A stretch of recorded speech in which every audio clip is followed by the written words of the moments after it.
जरांगे पाटील यांच्या शांतता रॅलीचा समारोप आज नाशिकमध्ये होत आहे। या पार्श्वभूमीवरती मंत्री छगन भुजबळांच्या निवासस्थानाबाहेर आणि कार्यालयाबाहेर नाशिक पोलिसांकडून आता बंदोबस्त जो आहे तो वाढवण्यात आलेला आहे।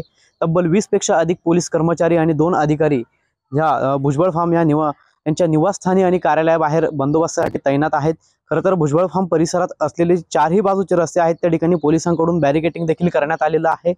खरं तर मागच्या गेल्या काही दिवसांपासून मराठा आरक्षणावरून राज्यात मोठा संघर्ष जो आहे तो आपल्याला पाहायला मिळत आहे। मनोज जरांगे पाटील आणि छगन भुजबळ यांच्यामध्ये देखील आपल्याला संघर्ष पाहायला मिळत आहे। त्या पार्श्वभूमीवरती आज नाशिकमध्ये मनोज जरांगे पाटील हे येणार असल्याने पोलिसांचा बंदोबस्त हा भुजबळ निवासस्थानाबाहेर वाढवण्यात आलेला आहे।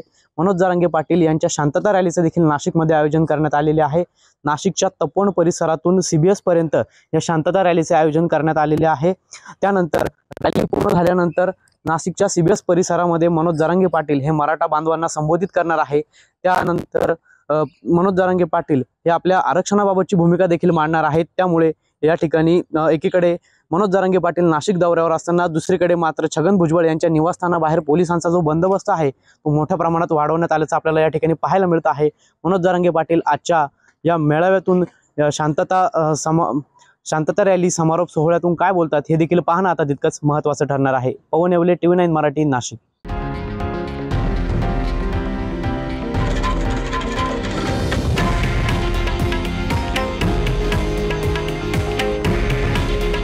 हे आहे देशातील नंबर 1 न्यूज नेटवर्क आणि आपण पाहत आहात TV9 मराठी। काळजी तुमची, हित महाराष्ट्राचं।